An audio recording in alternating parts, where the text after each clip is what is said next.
3, 2. Last chance, John. Do you know the answer or don't you? What does private property mean? You came in here saying you know everything, we know nothing, you don't need to fucking listen. You can't even answer a basic question, asshole. Can you? Oh, you're trying to learn how to use cell phone? You're trying to learn how to use cell phone? Oh, okay, John. I'm very sorry. Bye. Courtney Gore has been an entire and complete and total disappointment. Yes, I would say disappointment is a big word. And I go back to that culture of, do you want to do the right thing and not be liked by everybody? I guess Courtney's woke.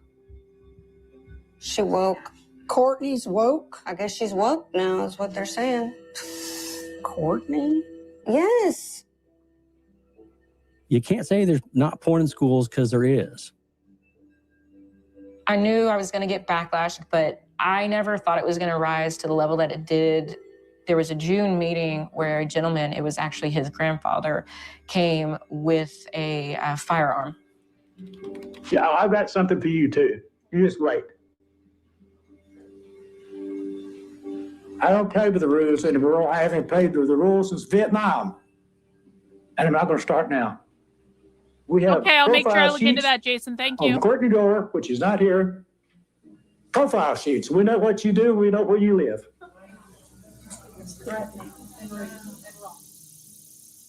One of my younger brothers came over here and actually slept on our front porch that night, just to make sure we were safe. I feel like by talking, that is the only way I'm going to be able to protect myself. Like, I have to be vocal. And if I'm not, that's when they get the power. ChatGPT is hard on a cell phone, real.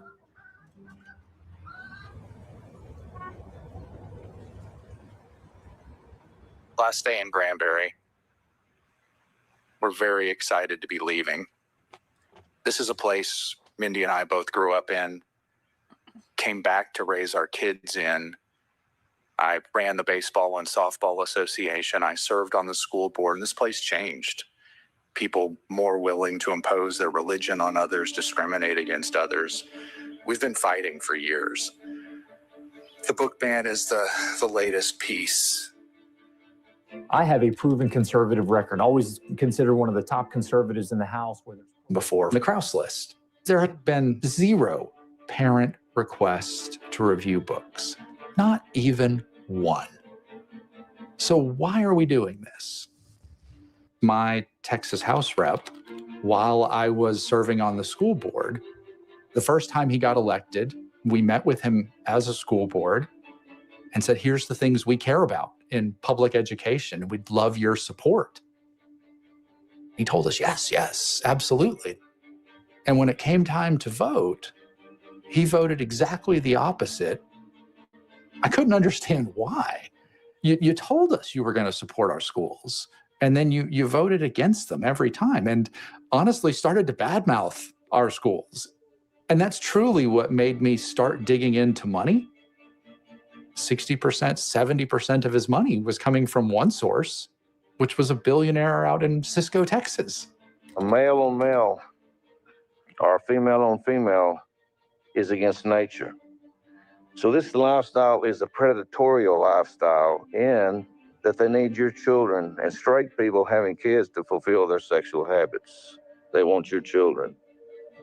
The cornerstones of our government are crumbling and starting to come apart. And it's because of the lack of morality, the lack of belief in our Heavenly Father. I did the thing that people do, right? When you discover something is you put it on Facebook or you put it on Twitter and you talk about it. Our schools are not to be used for personal political agendas, and our children are here for education, not religious indoctrination. Go tell your pastor. Our schools are not your church. Thank you. I'm good at spreadsheets. So I built pie charts and I built a site to make it go. We have Chris Tackett, who is a former trustee of this school board. Pie chart guy for the Texas. Right. He for does all the pie state charts, reps. right? Yeah. For Pie chart all man. all the conservatives to show where all the dark money goes. It was kind of an eye-opener for me to realize that there was this bigger agenda behind everything. Some of the people that are pushing this agenda believe it is their duty to take over everywhere. Government, public schools, media, every aspect of our lives. You're going to read about certain verticals or structures that the enemy is working on. Satan wants to occupy. Listen, I really, really hope that people are starting to understand this. There is a reason I don't take political money from any political organization. I have done it in the past. I regret it every single time. Every single time. Every single time. It's turned into a massive fucking L where I might be giving them information or something, and they take it and they twist it and they use it in ways that it's not meant to be used. And then I go, what the fuck? That's not actually what that was at all. And they basically make some excuse, or they deflect, or they every single thing these organizations do is about crafting a fucking narrative. And that narrative is never hinged into reality. And they pretend they want to know the truth. Anytime I've ever worked with any one of these organizations, they pretend they want to know the truth. Yeah, because I'm always very clear about this. I'm like, I will not do this. I will not do that. My allegiance is to the truth. It's to primary source evidence. I will not deviate from this. Yeah, that sounds all great. We really want to get to the truth as well. But what they think the truth is they think the truth is anything that conforms to their political narrative, and they think anything outside of their political narrative is basically leftist lies. So any of these organizations, anytime you see an organization that's having a big fancy fucking conference that looks like it costs millions of dollars, probably because it did. Anytime you see any of these events that have all the lights and the fucking fireworks, and it's not just TPUSA, although they're one of them, there are all sorts of these events in the conservative space that really have no business being as funded as they are. Because if you actually go to the event, there aren't enough people there to buy enough tickets to fund this event outright. It's being paid for by someone, and that someone always has a narrative that they are trying to sell. And even if there are a lot of well-meaning people that go to these events, because I do think most conservative normies are very well-meaning people. I'm not this is not just Joe, although yes, he is doing it, but like, I'm talking about conservative political events. I'm not saying there aren't well-meaning people there that are going to these events because they want answers and they just don't know what to do. But you've got to understand, every single time you see one of these overly produced events that is obviously about brand and image and narrative and talking points and people dressed up in the perfect conservative suit or the pantsuit or the dress, and they've got all their push-up bras if they're women, and they have the big-ass conservative hair, and they're doing all the things. It is a false fucking narrative. It is not real. And I know that, it can be nice to go to these events because they're very highly produced and they give out a lot of free shit. And everyone is very, buttoned up and everyone looks their best and all that stuff. But you have got to start knowing when you are being fed bullshit. The seat of influence over the Supreme Court, over the government, over education with indoctrination. We're the force that is hindering the devil from doing what he wants to do. God takes what the devil meant to harm us, and he turns it into good. He blesses us with it. Every time we're attacked at Patreon Mobile, our sales just go through the roof. We increase our sales. And so what does increasing our sales mean? It means we can give more money back to organizations like Moms for Liberty. This is a spiritual war, not a political war. Is the agenda to gain power and money, or is it to make our country a Christian theocracy, or are they one and the same?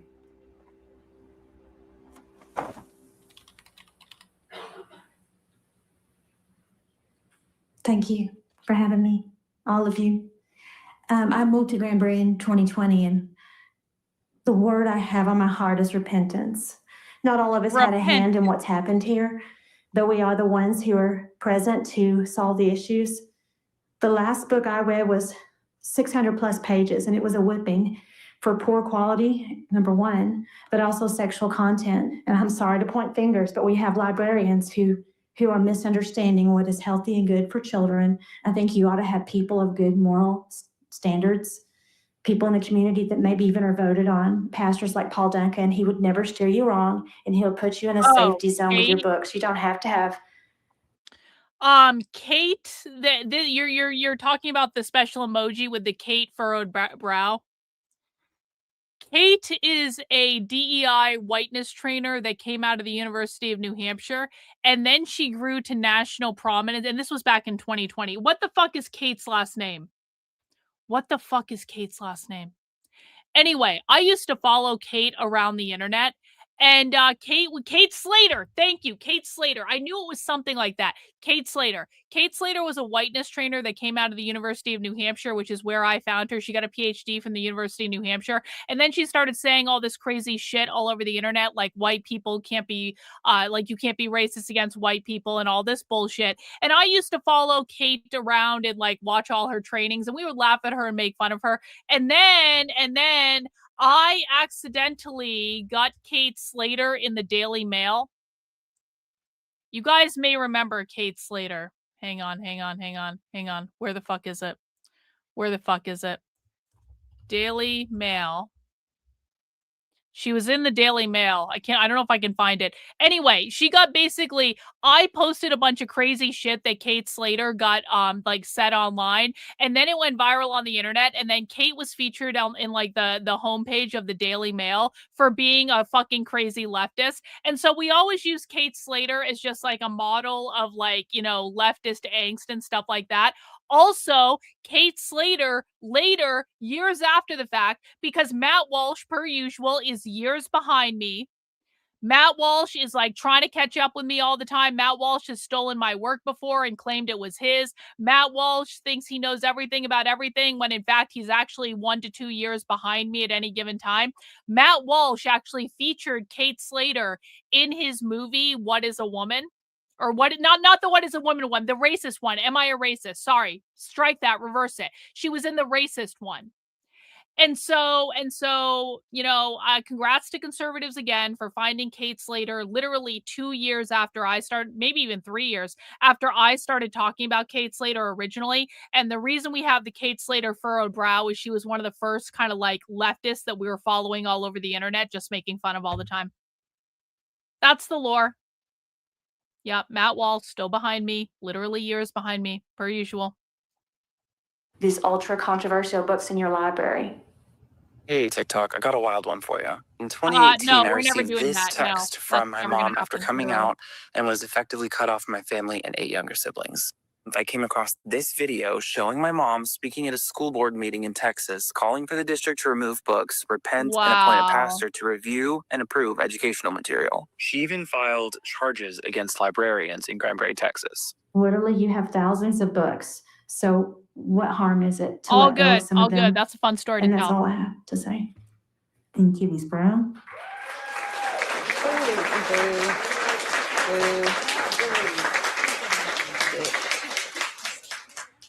Your kids do not go to school here. No, they don't. You're on a political agenda. Everybody knows what you're doing. You're trying to get school staff arrested. You've already tried Crop it. top. That's Again, what you're doing. that's unnecessary. And we know language. that's what you're doing. That's fine with me if you know it. I'm not hiding anything. I respect You notice I haven't hit a thing.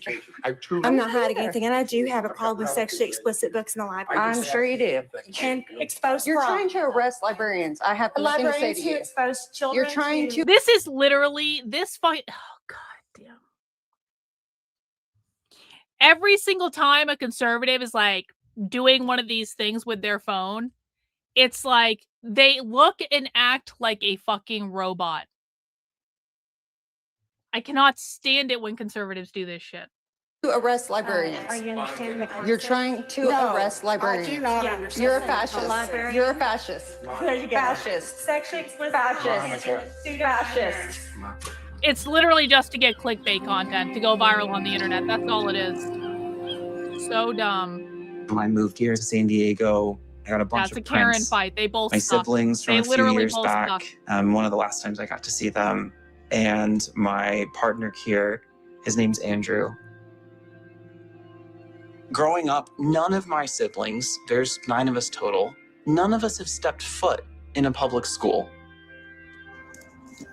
Every piece of printed material that came into our home was curated by my parents. I'm starting a little collection of books. It's off to a small start. The book that started it all Boys Aren't Blue. Right off the bat, this book is saying, hey, there are some heavy topics, like be aware. It all seems so much smaller and like depressing. I hope my siblings can make it out unscathed. And I'm worried that they're growing up in even more extreme circumstances. And I hope that they're able to find their own path as well. What the people that my parents learned from are doing is so harmful, and they deserve to be put back in their lane.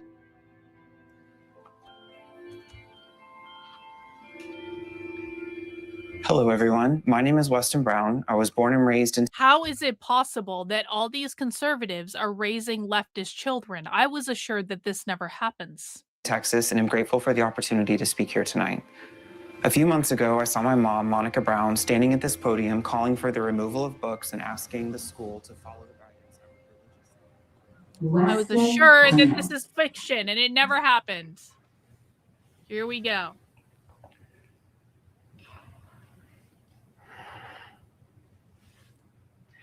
From a young age, I was taught to give a voice to people who were disregarded, elevate the marginalized, and love my neighbor. Today, I strive to be the person I needed when I was young. Someone who would stand up, speak out, and protect the kid that felt alone. Growing up, we read the Bible cover to cover from the earliest age I can remember. We repetitively read graphic depictions of sex, violence, genocide, sexual assault, and incest. Wow. However, topics related to dating, safe sex, drugs, alcohol, or sexual identity were deemed inappropriate or too heavy to discuss. I would have given anything to read a book with a character that felt the feelings I felt, ask the questions I couldn't ask, and learn the lessons that I needed to learn. It's been nearly 5 years since I came out to my family.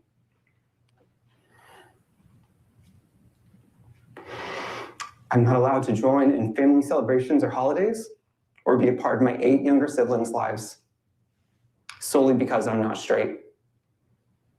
I'm here today to implore you to listen to librarians, educators, and students, not those speaking from a religious perspective or at the bidding of a political group. If you choose to marginalize difference and remove representation, you will only cause harm. History will remember your decisions and demand accountability. Show the world that Granbury will not succumb to fear, but will shine brightly, leading the way for the next generation of Texans. Thank you for listening.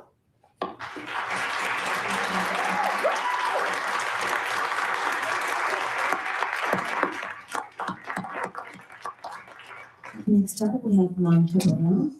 No, here she comes. Thank you. And I knew that was coming. What came tonight? It's no surprise. Not all true. But it is true that we have said no in our home for what we expect in our family, whether that matters to any of you or not. Just as an example, in the scripture it says Adam knew Eve. That's not the same as saying he stuck his in her body. That's what you got in your library. Listen, that's what you got, y'all. It's in your library. That's my mom, who birthed me, who raised me and fed me and took care of me. Is it some sort of religious? I don't know how conservatives don't realize that this is not a good fucking look. Listen, You might say, Karlyn, when the fuck have you cared about optics? And on a personal level, that's true. On a personal level, I have yelled, I have shouted on camera when I shouldn't have. I have made horrible decisions when it comes to judging my behaviors based off optics. I will be the very first person to say that. I don't give a fuck about looking the role. I don't give a fuck about, weighing the weight that they want me to weigh. I don't give a fuck about any of that. Like, I do it, but I am not leading a political movement.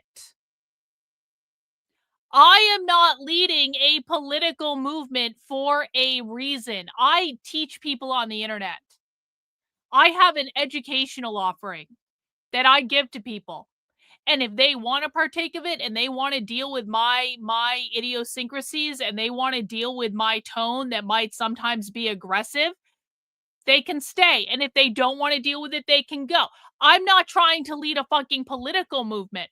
I'm not trying to even get people to join my community. In fact, I kick people out of my community like all the fucking time. I gatekeep the shit out of my community. My community is my community. Like, it is not everyone is allowed here, okay? A political movement is a different thing. In a political movement, you're trying to look cool so that people want to be on your side and want to hang out with you and want to talk to you about their ideas about the world and then do things to go and create that world. I am not leading a political movement. If I was leading a political movement, I would be doing this completely differently. Do you really think I would have a fucking cult if I was leading a political movement? My movement at best is a satirical commentary. So, like, I just don't know what to say to conservatives when they seem to think that it's a good idea to go off on a Bible-filled fucking rant in a school board meeting after your gay son has almost broken down and cried about how abusive his home life was. I mean, it's not a good... Oh, see? So what you're saying is you're a grifter.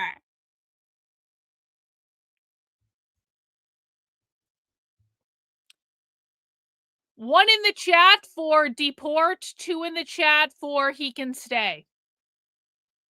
1 in the chat for deport, 2 in the chat for he can stay.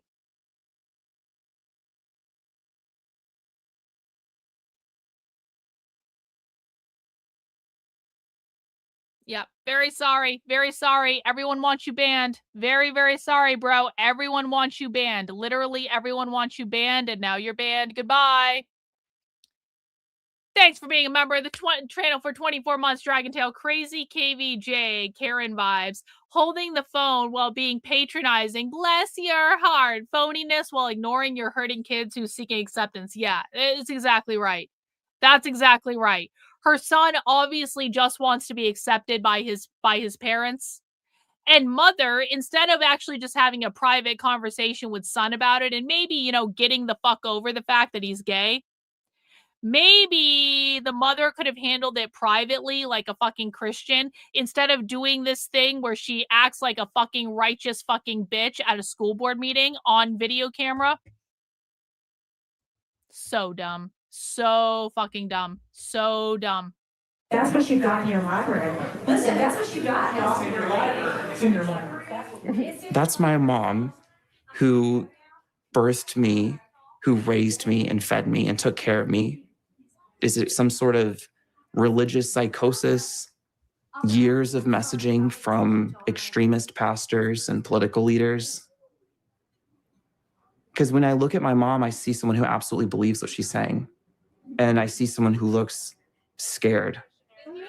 Thank you so much. Wait, let me get behind you just in case. Okay. It's okay. It's like the chances of getting hate crimes are low, but never zero. Wait, is Amalek here? Your mother has been involved in this process. What was it like to stand here? Yo, thanks for the super chat. Average person. I argue that Christians are the biggest recruiters for queer. Yeah, actually, like, unironically, probably true. Probably, yeah. Probably most queer people had a run-in with Christianity.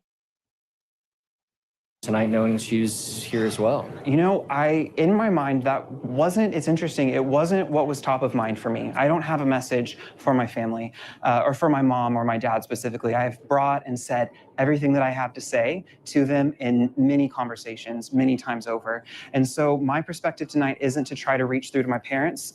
That's a conversation that they have the tools they need. They know what they need to do to build the bridge. But my goal, not my goal, my plea is for librarians, educators, students, and the boards to pay attention to what matters. Oh, he is Do you have any comments? This is Monica Brown.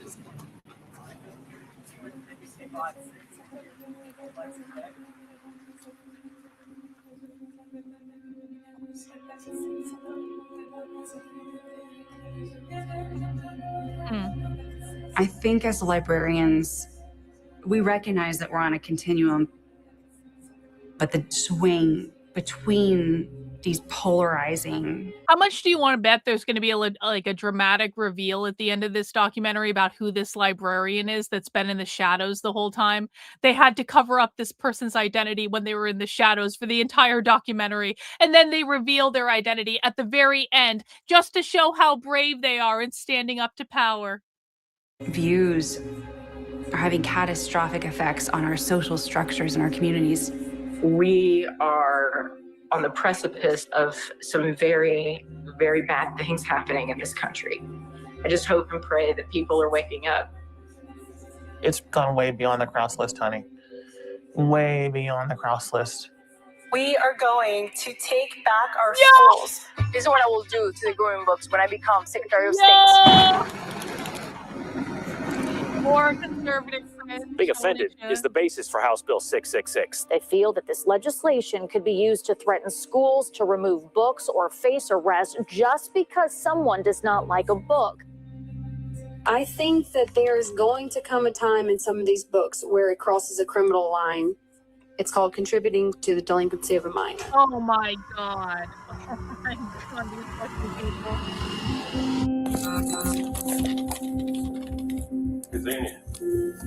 I had been home for 3 days.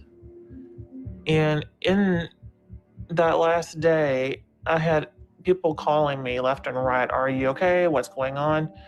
I was like, what are you talking about?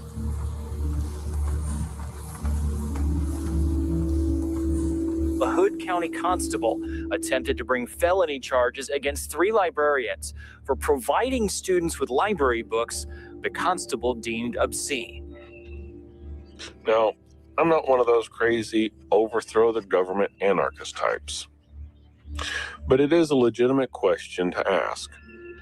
What do you do when your government doesn't follow its own rules?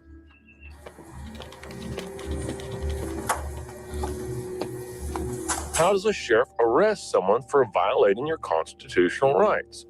I had some complainants come in on Friday and talked about making a report about the books. Okay. Do you know if they use student aids in the libraries? Yes. I was told that my library aids were going to be pulled because for every piece of pornography that was found in the library, I would be served with 1 felony for every student. Constable London, he was trying to tell the librarians that if minors had actually put those books on the shelves, then it was then elevated to a felony. I'm doing a criminal investigation into some of your staff. Obviously, there's been an allegation of books that were in conflict of the penal code in the library. Essentially, the librarians are my suspects.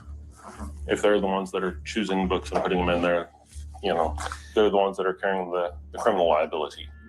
Constable London was able to get the names Now of the minors. Now listen. Just because I'm shitting on conservatives and their retarded tactics that never work ever, let's just be very clear about this. I am not opposed to arresting librarians. I'm not opposed at all to arresting librarians.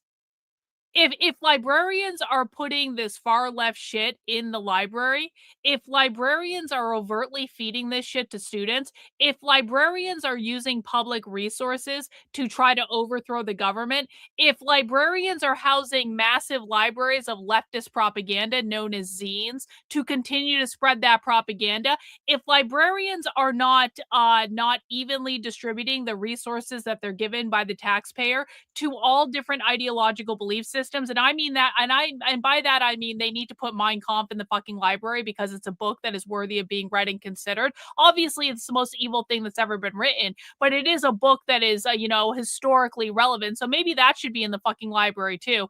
And so I'm just saying, but like, and there's many other books as well that are very historically relevant that don't seem to be in the fucking library. Anyway, I'm just saying, I'm not opposed to arresting librarians. I think librarians should be arrested whenever they do this fucked up shit. I just think that the conservative tactics were cringe and were never going to work in the first place. That checked out those books. To me, as a parent, that is extremely concerning. So I got to tell those poor kids that they were not going to be allowed to be librarians because people are afraid that there's pornography in the library. I'm definitely on that list. I was in the library literally every single day of my senior year. Queer. That is really, really scary. And that is information that can be used in such a evil way. If the student was underage, was he going to go after the parents? For the kids checking out pornography, was he going to go after other students who may have been 18 at the time? As someone who's not had anything to do with breaking the law and that, I mean, maybe a speeding ticket, but who would have thought child pornography? I fear that we are at the point now where we're going to see teachers in handcuffs. Okay. There is no book currently. I am writing the book. What you need to do is go to my Substack, click new to my work. This is karlyn.substack.com. Watch this video. That is where you start. Re-education and anti-communist guide to the far left. That is where you need to start. It's totally free. You can find other resources there as well. That's where you start.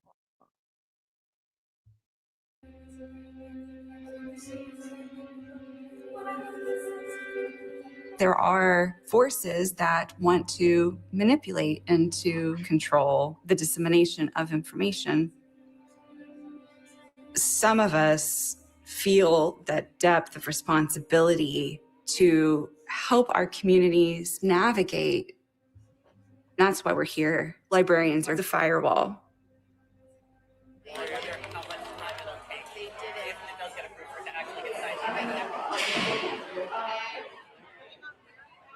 I happened to come in contact last year with our state senator, Andrew Zwicker, who, after hearing my story, put forth the New Jersey Freedom to Read Act.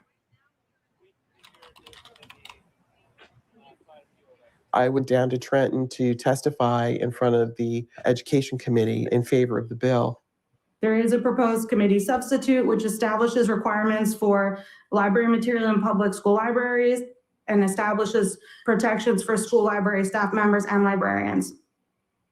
Being, your vast experience over the years in your role, do you see a distinction between book banning and restricting access to pornography for minors? In my professional role, there is no pornography for minors in school libraries, so there is no need to restrict it. Book restrictions are, however, a form of censorship. Your personal opinion about obscenity does not make it so. Thank you for sharing. I believe a penis isn't appropriate for 5th grade, but thank you. We can talk offline. Thank you. Had I been permitted to speak further, I would have reminded her that 5th graders have penises. What number are you? A county in Central Texas will consider shutting down its entire public library system because a federal judge ordered it to return banned books. I am in favor of closing the libraries temporarily until we find a solution to the pornographic filth we do have. How do we think it's okay that the librarians would actually facilitate that and deal that like a drug dealer to our kids. And now they're becoming porn dealers. Is that what our librarians have to become? My name is Suzette Baker. I'm the former head librarian for Kingsland, Texas. I'm also a military veteran. The books that are in the library are not pornographic. Oh. None of them are. I would like to know how the history of the KKK is pornographic. How to be an anti-racist. How's that pornographic? It's not. This is about taking away rights. Keep the libraries open. Keep the information available to all equally. This is not a communist nation. You do not get to pick our reading material. It is ours. So She with called that, I'll them take a fucking. motion.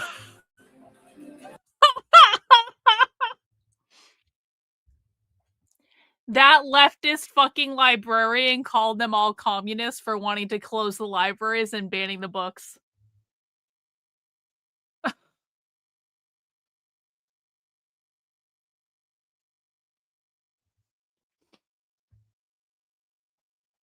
That's just like, that's a level of commitment to the narrative. It's just.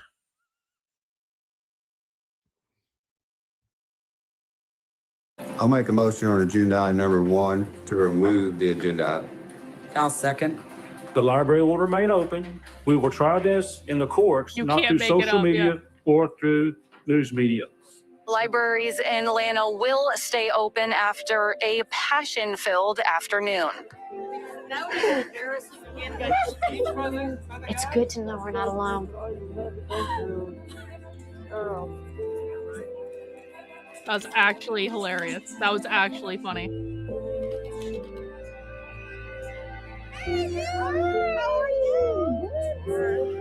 I'm proud of you. I forgot my freedom shirt at home. Can you take a picture of me beside it? I couldn't be more delighted to introduce Amanda Jones to you, author of That Librarian, the Pop Memoir, Pop Manifesto. No one should have to endure everything that Amanda's had to endure, and I fear that other people in this room may have had similar experiences. We are so grateful for all you do on the front lines. How can you stay? Oh, stay in my town? Yeah. Oh, it's my town. They can all go to hell.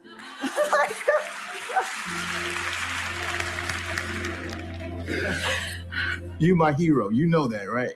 Thank you. You absolutely my hero. Librarians are the martyrs for the revolution. Yeah, stunning and brave, guys. Stunning and brave. I don't know what's going to happen next. I cannot imagine us being on a cliff. That's just too much. But I don't know, maybe we are, and we've gone over.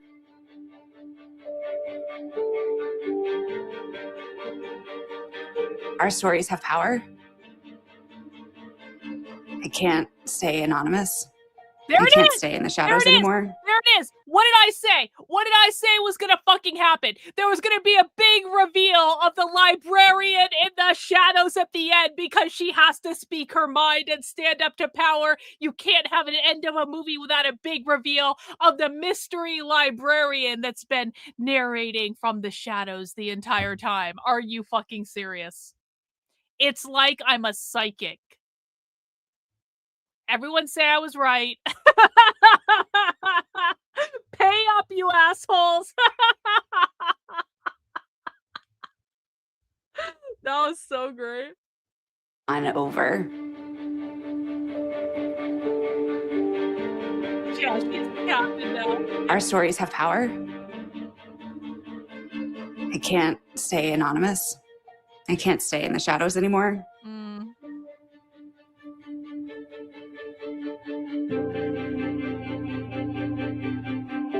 I can't let them keep my story in the dark. I won't be censored. Just like we can't let them keep censoring the stories in our books. What I do know is that our story is still being written, but now it's everyone's story. Yeah, one in the chat for I was right. Exactly, Grooviest. One in the chat if I was right again.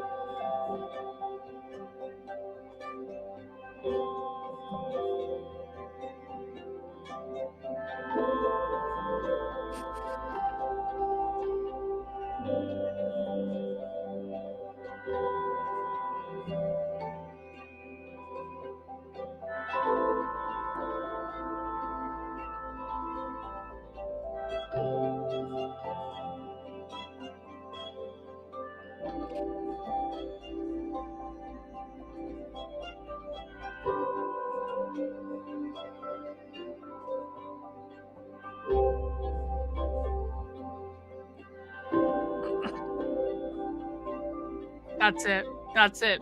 The entire end of the documentary was literally just a big reveal of that person's identity, even though we still don't know who the fuck that person really is or why they're relevant. Wow. Wow.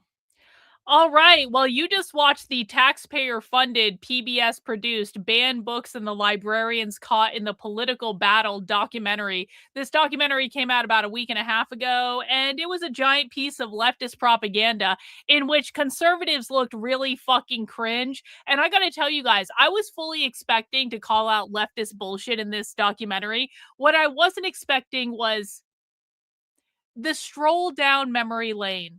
The stroll down memory lane back to 2021 and 2022 and even into 2023 when everyone was obsessed with book banning. And then October 7th happened and all of a sudden we didn't talk about book banning anymore. Do you guys notice that? The book banning bullshit went away. As soon as October 7th happened and the entire conservative right believed that their best path to victory was to unequivocally support everything Israel does and to send Israel all our money, as soon as October 7th happened, we stopped hearing about the book banning bullshit that went on for years and years and years and is now never even talked about anymore because everything is always and perpetually about Israel. That was a nice little stroll down memory lane into the conservative hysteria that engulfed the entire anti-woke movement literally for years and ended up accomplishing exactly nothing. Wow. I didn't even realize that until just now. I was like, when the fuck have we heard of book banning recently? Oh, we haven't because it went away. Hey, thanks, Nick. Bot takes notes on being a psychic from Karlyn. Yep, exactly. Everyone should. Everyone should really appreciate the super chat. All right, guys, that is all we have for today. I'm going to go retire and watch Whatnot for the rest of the night and, really think about some of my choices in life. Thank you guys all for hanging out with me. Thank you to everyone who sent in super chats or channel memberships. I really do appreciate it. I am 100% funded by people like you. We will be doing Socialism Saturday tomorrow at 6 p.m. We're going to watch something really fun. You guys are going to love it. I already know what we're going to watch, but you guys are going to love it. If there's anything going on with protesting or things like that earlier in the day, I, of course, will cover that too. If there are live streamers that are out streaming, I will come online and cover that. But minimally, I will see you at 6 p.m. tomorrow for Socialism Saturday when we watch the real radical revolutionary far left. And that's it. That's it, guys. That's it. We're done for the night. Happy Friday. I hope you guys all have a great rest of your night, and we'll see you soon.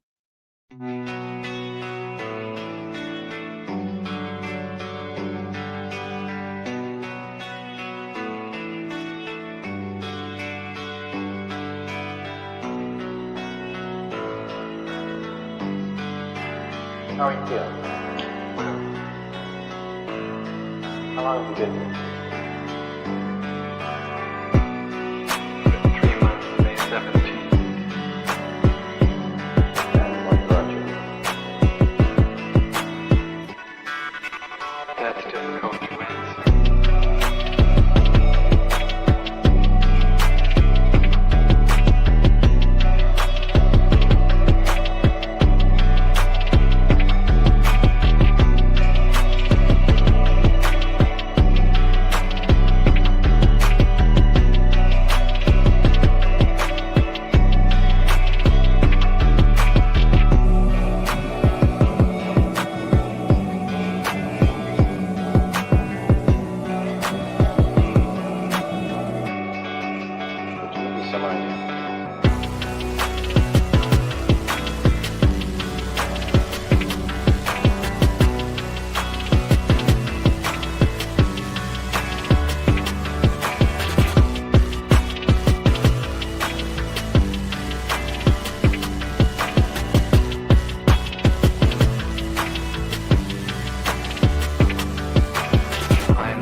is influencing my thinking and consequently my action.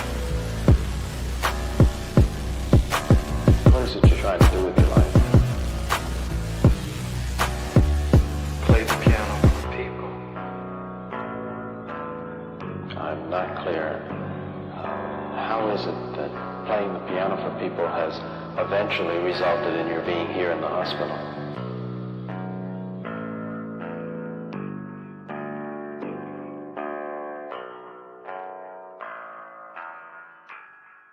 That's difficult to answer.